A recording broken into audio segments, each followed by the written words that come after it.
नमस्कार दोस्तों, आज का अपना टॉपिक है बजट। इस टॉपिक को हम इकोनॉमिक्स और पॉलिटी दोनों एस्पेक्ट्स में पढ़ेंगे। तो चलिए शुरू करते हैं। देखिए, बजट को संविधान में वार्षिक वित्तीय विवरण के रूप में परिभाषित किया गया है और इसका वर्णन किसमें है? अनुच्छेद 112 में किया गया है। यह एक वित्तीय वर्ष 1 अप्रैल से 31 मार्च एक वित्तीय वर्ष में अनुमानित प्राप्तियां और खर्च का विवरण होता है। इसके तहत क्या क्या आता है? इसके तहत राजस्व एवं पूंजी की अनुमानित प्राप्तियां, राजस्व बढ़ाने के साधन, मतलब किन किन साधनों से राजस्व बढ़ाया जा सकता है, खर्च का अनुमान, वास्तविक प्राप्तियां और खर्च का विवरण, वास्तविक जो प्राप्तियां हुई हैं और खर्च का विवरण। उसके अलावा आने वाले वर्ष हेतु आर्थिक व वित्तीय नीति और खर्च का अनुमान। तो इसके अंदर इन सब चीज़ों का वर्णन किया जाता है। ठीक है। अब देखिए, एकवर्ट कमेटी जो कि 1921 में आई थी, इसने क्या किया? आम बजट और रेल बजट को अलग अलग किया। आम बजट और रेल बजट अलग अलग पेश होता था। कब तक? 2017 तक। क्योंकि 2017 में विवेक देबरॉय समिति ने इन दोनों को क्या कर दिया? एक कर दिया। अब दोनों बजट एक साथ ही पेश होते हैं। चलिए अब हम बजट के विभिन्न स्वरूप देखते हैं, विभिन्न भाग देखते हैं। देखिए, राजस्व बजट। राजस्व बजट होता है राजस्व प्राप्तियां, राजस्व व्यय। राजस्व प्राप्तियां क्या होती हैं? कर प्राप्तियां और गैर कर प्राप्तियां। देखिए दोस्तों, कर प्राप्तियां जो टैक्सेस हैं वो कितने प्रकार के होते हैं? 2 प्रकार के होते हैं। एक होता है डायरेक्ट टैक्स, एक होता है इनडायरेक्ट टैक्स। ठीक है। तो राजस्व प्राप्तियां टैक्सेस से रिलेटेड हैं। एक तो कर से जो प्राप्तियां आ रही हैं, एक गैर कर से जो प्राप्तियां आ रही हैं। ठीक है। तो डायरेक्ट टैक्स हो गया, आयकर हो गया, इनडायरेक्ट टैक्स जीएसटी हो गया, और गैर कर प्राप्तियां फाइन वगैरह जो हम लगा देते हैं वो। राजस्व व्यय जैसे कि हमने कोई ऋण ले रखा था, उसका ब्याज हमने दिया। रक्षा क्षेत्र में व्यय किया गया, प्रशासनिक व्यय कुछ किया गया, और जो अनुदान होता है वो। तो ये सब किसके तहत आते हैं? ये सब आते हैं राजस्व बजट के तहत। ठीक है। राजस्व प्राप्तियां हमने बता दी, राजस्व व्यय हमने बता दिया। अगला है पूंजीगत बजट। देखिए, पूंजीगत प्राप्तियां कौन सी होती हैं? जैसे कि आंतरिक उधारी जैसे हमने आरबीआई से ले ली। ठीक है। सरकार को जब पैसे की जरूरत थी उन्होंने आरबीआई से ले ली। विदेशी ऋण और सहायता प्राप्त करी, ऋणों की वसूली करी। सरकार ऋण दे देती है, उनकी वसूली करी, उससे पैसा आया। विनिवेश करना यानी कि जो पब्लिक सेक्टर यूनिट है उसका प्राइवेटाइजेशन करना। इसके तहत जो प्राप्तियां होती हैं वो क्या कहलाती हैं दोस्तों? पूंजीगत प्राप्तियां कहलाती हैं। आगे है पूंजीगत व्यय। पूंजीगत व्यय क्या है? निवेश, किसी चीज़ में निवेश कर दिया हमने, ऋणों का भुगतान कर दिया। ठीक है। जो ऋण ले रखे थे सरकार ने उसका भुगतान कर दिया, या किसी नई चीज़ में निवेश कर दिया। ये क्या कहलाता है? ये कहलाता है पूंजीगत बजट। ठीक है। तो राजस्व बजट, तो आपको ये दिखाई दे रहा होगा कि जो राजस्व बजट है वो रिकरिंग है नेचर में। रिकरिंग मतलब आवृत्ति, मतलब ये कॉन्टिन्यूसली होता रहता है। मतलब कि जो टैक्सेस हैं, अब जैसे सैलरी है, तो सैलरी क्या है? अगर हम डायरेक्ट टैक्स की बात करें तो ये रिकरिंग है, हर मंथ टैक्स दिया जाएगा सैलरी से। ठीक है। उसके अलावा जीएसटी, आप जब जब सामान खरीदोगे, आप जब जब गुड्स की सप्लाई करोगे, तब तब गुड्स एंड सर्विस टैक्स लगेगा ही। ठीक है ना। व्यय की बात करें तो ब्याज आपको देना होगा पर मंथ, रक्षा व्यय होता रहता है, प्रशासनिक व्यय और अनुदान। तो कुल मिलाकर जो राजस्व बजट है ये रिकरिंग है नेचर में, आवृत्तिक है। और जो पूंजीगत बजट है ये आवृत्तिक नहीं है, ये कुछ टाइम पीरियड के बाद में होता है। ठीक है। तो ये हमने देख लिए। अब देखिए, पहले 2017-18 से पहले योजनागत और गैर योजनागत व्यय होता था। मतलब कोई आपने योजना बनाई, उसके तहत किया गया व्यय हो गया योजनागत व्यय, और उसके अलावा जो व्यय है वो हो गया गैर योजनागत व्यय। लेकिन 2017-18 के बाद से व्यय कौन सा हो गया? राजस्व व्यय, पूंजीगत व्यय। ठीक है दोस्तों। चलिए अब हम चलते हैं घाटे की बात करते हैं। तो जो घाटा है वो क्या होता है आपको पता ही है। यदि व्यय प्राप्तियों से अधिक है, घाटा क्या है, यदि व्यय खर्चा प्राप्तियों से अधिक है तो वो क्या कहलाता है, घाटा कहलाता है। ठीक है दोस्तों, अब बात करते हैं कि घाटा कितने प्रकार का होता है। तो एक है राजस्व घाटा, एक है पूंजीगत घाटा। इन दोनों को मिला देते हैं तो बनता है राजकोषीय घाटा। ठीक है, राजस्व घाटा, राजस्व घाटे का तात्पर्य क्या हुआ, राजस्व व्यय अधिक हो गया राजस्व प्राप्तियों से। राजस्व घाटा क्या है दोस्तों, राजस्व व्यय अधिक है राजस्व प्राप्तियों से। अभी हमने ऊपर देखा था ये रिकरिंग नेचर का है, जो टैक्सेस है वो प्राप्तियाँ, गैर कर प्राप्तियाँ, उसके अलावा जो व्यय है वो ब्याज है, रक्षा व्यय है। तो जब ये व्यय अधिक हो जाए राजस्व प्राप्तियों से तो यह क्या कहलाएगा बेटा, ये कहलाएगा राजस्व घाटा। ठीक है, अच्छा अब है पूंजीगत घाटा। तो अभी हमने पूंजीगत बजट की बात करी थी। पूंजीगत बजट में दोस्तों क्या है, पूंजीगत व्यय क्या है, निवेश है, ऋणों का भुगतान है। पूंजीगत प्राप्तियां जो हमने उधार लिया, विदेशों से सहायता ली, ऋणों की वसूली करी और जो विनिवेश किया, प्राइवेटाइजेशन जो किया, ये क्या है, पूंजीगत बजट। तो सिंपल सी बात है, जब पूंजीगत व्यय अधिक होगा पूंजीगत प्राप्तियों से तो वो क्या कहलाएगा दोस्तों, पूंजीगत घाटा। चलिए इन दोनों का जो सम्मिलित है वो क्या कहलाता है, वो कहलाता है राजकोषीय घाटा। तो राजकोषीय घाटा क्या होता है, राजकोषीय घाटा होता है कुल व्यय माइनस कुल प्राप्तियां। कुल व्यय माइनस कुल प्राप्तियां क्या कहलाता है, राजकोषीय घाटा कहलाता है। लेकिन जो कुल प्राप्तियां हैं उसमें क्या नहीं होगा, उसमें उधार और देनदारी, जो उधार ले रखा है उससे उधार से जो अमाउंट मिला वो, और देनदारी से जो अमाउंट मतलब हमने किसी को ऋण दिया था उससे जो अमाउंट प्राप्त हुआ वो, यानी कि राजकोषीय घाटा कुल व्यय माइनस कुल प्राप्तियां। यहाँ जो कुल व्यय है ये राजस्व और पूंजीगत दोनों व्यय है, और जो प्राप्तियां हैं ये राजस्व और पूंजीगत दोनों प्राप्तियां हैं। लेकिन इसमें क्या नहीं लिया गया है, उधार और देनदारी को नहीं लिया गया है। ठीक है, चलिए अब है बजटीय घाटा। उससे पहले प्राथमिक घाटा देखते हैं। देखिए प्राथमिक घाटा क्या होता है, प्राथमिक घाटा होता है राजकोषीय घाटा माइनस ब्याज भुगतान। मतलब राजकोषीय घाटा है उसमें हमने क्या कर दिया, ब्याज का भुगतान कर दिया। ठीक है सॉरी, राजकोषीय घाटे में क्या कर दिया, ब्याज का भुगतान कर दिया, तो जो शेष बचा ये क्या कहलाता है, यह कहलाता है प्राथमिक घाटा। तो राजकोषीय घाटे में से ब्याज का भुगतान करने पर जो शेष बचा वो क्या कहलाता है, वो कहलाता है प्राथमिक घाटा। बजटीय घाटा क्या होता है, बजटीय घाटा होता है राजस्व घाटा, राजकोषीय घाटा और प्राथमिक घाटा। तीनों का जो योग है राजस्व घाटे का, राजकोषीय घाटे का, प्राथमिक घाटे का, ये क्या कहलाता है दोस्तों, ये कहलाता है बजटीय घाटा। तो राजकोषीय घाटा जो ओवरऑल था किसका, राजस्व और पूंजीगत का, अगर उसमें से हम ब्याज का भुगतान कर देते हैं तब वो क्या कहलाएगा, वो कहलाएगा पूंजी प्राथमिक घाटा। प्राथमिक घाटा क्या हुआ, राजकोषीय घाटा माइनस ब्याज भुगतान। बजटीय घाटा क्या कहलाया, राजस्व घाटा, राजकोषीय घाटा और प्राथमिक घाटा। ठीक है दोस्तों, आगे चलते हैं। आगे है संसद में बजट। ठीक है, देखिए राष्ट्रपति हर वित्तीय वर्ष दोनों सदनों में, अब हम पॉलिटी का हिस्सा शुरू कर रहे हैं, तो संसद में बजट देखिए कैसे पेश होता है। तो जो राष्ट्रपति है वो हर वित्तीय वर्ष में दोनों सदनों में क्या प्रस्तुत करता है, बजट प्रस्तुत करता है। ठीक है, अच्छा बिना राष्ट्रपति की सिफारिश के अनुदान प्राप्त नहीं होते हैं। जो मेन चीज़ें हैं ना बजट की वो मैंने यहाँ पे बता दी है as in the form of points.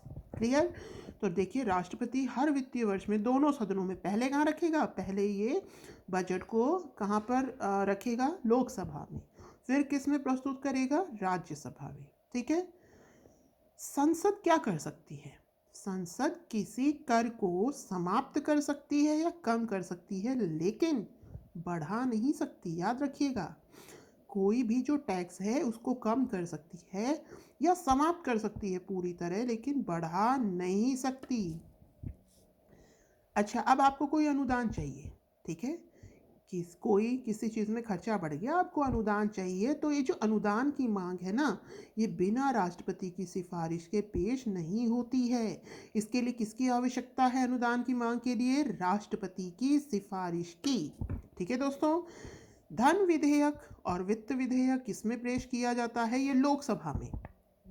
Budget तो दोनों में पेश किया जाता है, लेकिन जो धन विधेयक और वित्त विधेयक है ये किसमें प्रस्तुत किया जाता है? लोकसभा में। वो अलग बात है कि फिर उसे राज्यसभा में भेजा जाता है, वो 14 दिन का प्रोसेस होता है, ठीक है, 14 दिन के अंदर अंदर लोकसभा को लौटाना पड़ता है, नहीं तो वो अधिनियम बन जाता है। विधि प्राधिकृत के सिवाय किसी कर की उगाही संग्रमण नहीं।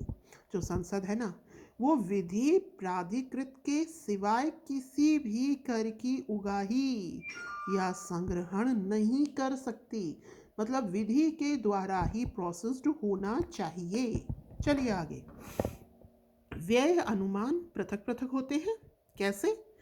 संचित निधि पर भारित और संचित निधि द्वारा, मतलब जो खर्चे हैं, जो व्यय है, वो दो तरफ से किया जाता है। एक तो जो कि संचित निधि पर भारित होता है, एक संचित निधि के द्वारा किया जाता है। देखिए संचित निधि पर भारी क्या होता है, जैसे कि हम बात करें राष्ट्रपति की सैलरी है, ठीक है, वेतन भत्ते हैं, उपराष्ट्रपति के वेतन भत्ते हैं, ठीक है। उसके अलावा जो अपना सर्वोच्च न्यायालय है, उनके जो जज हैं, ठीक है ना, उनके जो जज हैं उनके वेतन भत्ते और पेंशन, उच्च न्यायालय के न्यायाधीशों के उनके क्या वेतन भत्ते तो कौन देगी? राज्य सरकार, लेकिन उनकी पेंशन कौन देती है? केंद्र सरकार। तो ये भारित है। उसके अलावा नियंत्रक और महालेखा परीक्षक, ठीक है, तो इन सब के, इनके अलावा भी और हैं, इनके जो वेतन भत्ते हैं, पेंशन हैं, वो किस पर भारित होती है दोस्तों? संचित निधि पर भारित होती है। इसके अलावा संचित निधि द्वारा और व्यय भी शामिल है, ठीक है। तो व्यय अनुमान अलग अलग इन दो तरीके से किए जाते हैं, जो कि संचित निधि पर भारित होते हैं और दूसरा संचित निधि के द्वारा किए जाते हैं। चलिए अब हम वो चरण देखते हैं जिससे कि बजट पास होता है, ठीक है। देखते हैं पहला, बजट का प्रस्तुतिकरण। तो देखिए दोस्तों, सबसे पहले जो बजट है वो लोकसभा में प्रस्तुत किया जाता है, उसके पश्चात कहाँ जाता है? राज्यसभा में। अब बात आती है कि बजट के साथ में और कौन कौन से डॉक्यूमेंट्स होते हैं जो कि रखे जाते हैं। तो देखिए उसके अलावा क्या प्रोसेस होता है। तो सबसे पहले होता है दोस्तों बजट का भाषण, जो कि वित्त मंत्री देता है। आफ्टर दैट वार्षिक वित्तीय विवरण रखा जाता है, अनुदान की मांगे रखी जाती हैं, मतलब किन किन चीज़ों में कितना अमाउंट चाहिए, अनुदान की मांगे। फिर विनियोग विधेयक पारित होता है, फिर वित्त विधेयक। तो इनसे संबंधित जो डॉक्यूमेंट्स होते हैं ये पहले चरण में रखे जाते हैं। उसके पश्चात अगला डॉक्यूमेंट क्या होता है? FRBM act. ये मैं आपको पिछले वीडियो में बता चुकी हूँ। Fiscal responsibility budget management act, इसके तहत भी कुछ डॉक्यूमेंट्स आते हैं, ये भी हमने उस वीडियो में डिस्कस किया था। एक बार उनके नाम देख लेते हैं। राजकोषीय नीति रणनीतिक विवरण, व्यय बजट, प्राप्ति बजट, व्यय स्वरूप और परिणाम बजट, ठीक है दोस्तों। तो इतने डॉक्यूमेंट्स रखे जाते हैं बजट की प्रस्तुतिकरण के समय कि भाई हमने ये बजट बनाया है और अनुदान मांगे ये हैं, वार्षिक वित्तीय विवरण ये है विनियोग विधेयक, ये है वित्त विधेयक। तो ये पूरा हमने क्या कर दिया? कुल मिलाकर बजट का प्रस्तुतिकरण कर दिया, पहले लोकसभा में, फिर कहाँ जाएगा? राज्यसभा में। अब बजट प्रस्तुत होने के बाद में अब कुछ जो सांसद होंगे वो उसके फेवर में होंगे और कुछ अपोज में होंगे। तो अब उस पर बहस होगी कि कौन से मुद्दे सही हैं, कौन से नहीं सही हैं। तो 3-4 दिन तक ये कार्यवाही चलेगी, बहस होगी। आफ्टर दैट विभागीय समितियों द्वारा जांच की जाएगी। तो देखिए हमारे संसद में 24 स्थायी समितियां हैं। कितनी है दोस्तों? 24। तो 24 स्थायी समितियों द्वारा अनुदान की मांग पर पड़ताल करी जाएगी कि सही है कि नहीं, इतनी अनुदान मांगे सही है, इस क्षेत्र में इतनी आवश्यकता है कि नहीं। आफ्टर दैट अनुदान मांग पर मतदान होगा, ठीक है, लोकसभा में मतदान होगा। मांगे मंत्रालय वार रखी जाएंगी कि इस मंत्रालय में यही अनुदान की मांग है, अमुक मंत्रालय में यही अनुदान की मांग है। मतदान हो गया। उसके बाद में विनियोग विधेयक पारित किया जाएगा, ठीक है। विनियोग विधेयक पारित किया जाएगा जो कि राष्ट्रपति की सहमति के बाद अधिनियम बनता है। क्या होता है? राष्ट्रपति की सहमति के बाद अधिनियम बनता है। इसके अलावा विनियोग विधेयक में इसमें लेखानुदान भी परिभाषित है। लेखानुदान क्या है? अब आपने सारी प्रोसेसिंग कर ली, अनुदान मांगे चेक कर ली, अब विनियोग विधेयक पारित हो गया, अब हम उसे विधेयक बना रहे हैं कि ये चीज़ें ये चेंज होंगे। लेकिन इस कार्यवाही के दौरान मान लीजिए किसी फील्ड में कुछ फाइनेंसिंग हेल्प की ज़रूरत है, पैसों की ज़रूरत है, लेकिन भाई हमारा तो बजट का प्रोसेस चल रहा है, ठीक है। तो उस दौरान खर्चे के लिए लेखानुदान दिया जाता है, मतलब कुछ व्यवस्था करी जाती है कि जो इंस्टेंट ज़रूरत है उसे फुलफिल किया जा सके। आगे है दोस्तों वित्त विधेयक पारित। विनियोग विधेयक के विपरीत संशोधन कर को बढ़ाने या घटाने हेतु, मतलब जो भी संशोधन कर है उसको बढ़ाया जाए या घटाया जाए उस हेतु वित्त विधेयक पारित किया जाता है। तो ये हमने इसके विभिन्न चरण पढ़ लिए हैं, एक बार फिर से देखते हैं। सबसे पहले है बजट का प्रस्तुतिकरण। तो जो अपने फाइनेंस मिनिस्टर हैं पहले प्रस्तुत किया जाता है लोकसभा में, फाइनेंस मिनिस्टर का भाषण होता है, उसके साथ में कुछ डॉक्यूमेंट पेश किए जाते हैं। फिर बाद में बजट पर आम बहस होती है जो कि 3-4 दिन चलती है। फिर जो विभिन्न समितियों द्वारा जांच की जाती है, तो अपने संसद की कितनी स्थायी समितियां हैं? 24 स्थायी समितियां हैं जो हमने बजट में भिन्न भिन्न अनुदान की मांग रखी है ये उस पर जांच करती है। आफ्टर दैट अनुदान की मांग पर दोस्तों मतदान किया जाता है, ठीक है। फिर बाद में जो मांगे हैं वो मंत्रालय वार प्रस्तुत की जाती हैं। आफ्टर दैट विनियोग विधेयक पारित किया जाता है, और अगर ज़रूरत पड़ी तो उसके हेतु लेखानुदान की भी व्यवस्था कर रखी है। अंत में वित्त विधेयक पारित हो जाता है। विनियोग विधेयक के विपरीत संशोधन कर को बढ़ाने या घटाने हेतु। आगे चलते हैं। आगे मैंने कुछ चीज़ें हैं शॉर्ट डेफिनेशन में उसको डिफाइन कर रखा है, देखते हैं। अनुपूरक अनुदान। अनुपूरक अनुदान क्या है? देखिए, विनियोग अधिनियम द्वारा प्राधिकृत राशि, ठीक है, जो अपर्याप्त हो, मतलब विनियोग अधिनियम के द्वारा, विनियोग अधिनियम हमने जो सेकंड लास्ट चरण था उसमें बनाया था, उसमें हमने एक स्पेसिफाइड राशि क्या कर दी थी? निश्चित कर दी थी, ठीक। अब मान लीजिए कि उस फील्ड में, उस क्षेत्र में वो जो राशि थी वो अपर्याप्त हो गई, मतलब कम पड़ गई। याद रखिएगा, अनुपूरक अनुदान किससे संबंधित है? विनियोग अधिनियम में किसी भी सेवा क्षेत्र से संबंधित जो राशि तय की गई थी वो राशि अपर्याप्त हो गई। तो वो राशि अपर्याप्त हो गई तो इस हेतु हमें क्या प्राप्त होता है? अनुपूरक अनुदान प्राप्त होता है, ठीक है। हम किसका यूज करते हैं? किसके तहत कुछ राशि ले सकते हैं? अनुपूरक अनुदान के तहत। अगला है दोस्तों अधिक अनुदान। अभी अधिक अनुदान क्या होता है? यह है किसी भी सेवा क्षेत्र में निर्धारित रकम से ज्यादा व्यय वित्त वर्ष के उपरांत मतदान लोक लेखा समिति की मंजूरी आवश्यक है, ठीक है। इसमें क्या हुआ? इसमें ये अधिक अनुदान है। अनुपूरक अनुदान में विनियोग अधिनियम को याद रखिएगा, और अधिक अनुदान यह है निर्धारित रकम, मतलब जो भी रकम निर्धारित हुई उससे ज़्यादा खर्च हो गया, ठीक है, और वित्तीय वर्ष के उपरांत इस पर मतदान होगा। और इसमें किसकी सिफारिश आवश्यक होती है दोस्तों? लोक लेखा समिति की। चलते हैं आगे। अगला है प्रत्यानुदान। प्रत्यानुदान क्या होता है? किसी सेवा हेतु आकस्मिक रूप से धन की आवश्यकता पड़ने पर प्रत्यानुदान, मान लीजिए कोई भी सेवा क्षेत्र है उसमें अचानक से धन की आवश्यकता पड़ गई तो वहां पर कौन सा अनुदान काम में आता है? प्रत्यानुदान।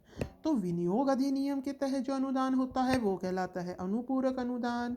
निर्धारित रकम से ज़्यादा खर्च होने पर होता है अधिक अनुदान। प्रत्यानुदान हो गया किसी क्षेत्र में अचानक से जब पैसों की आवश्यकता पड़ गई तो जो अनुदान प्राप्त होता है वो कहलाता है प्रत्यानुदान। आगे चलते हैं। आगे हम देखते हैं भारत की संचित निधि, लोक लेखा और आकस्मिक निधि को। देखिए, भारत की संचित निधि, इसे दोस्तों संविधान में अनुच्छेद 266 में वर्णित किया गया है। इसमें क्या आता है? इसमें सभी प्राप्तियां उधार ली जाती हैं, मतलब हमें इसको लौटाना पड़ेगा। आता क्या है इसमें? जो अमाउंट पैसा आता है वो कहाँ से आता है? एक तो जो राजस्व आय है सरकार की, टैक्सेस वगैरह जो लगाती है केंद्र सरकार, उसके अलावा केंद्र सरकार द्वारा लिए गए ऋण प्लस ऋणों की पुनः अदायगी। ठीक है ना? राजस्व आय जो है सरकार की, ऋण जो लिए सरकार ने वो संचित निधि में जाते हैं, उसके अलावा जो सरकार ने ऋण दिए थे उनकी पुनः अदायगी से जो अमाउंट प्राप्त हुआ वो भी संचित निधि में जाता है। आई बात समझ में?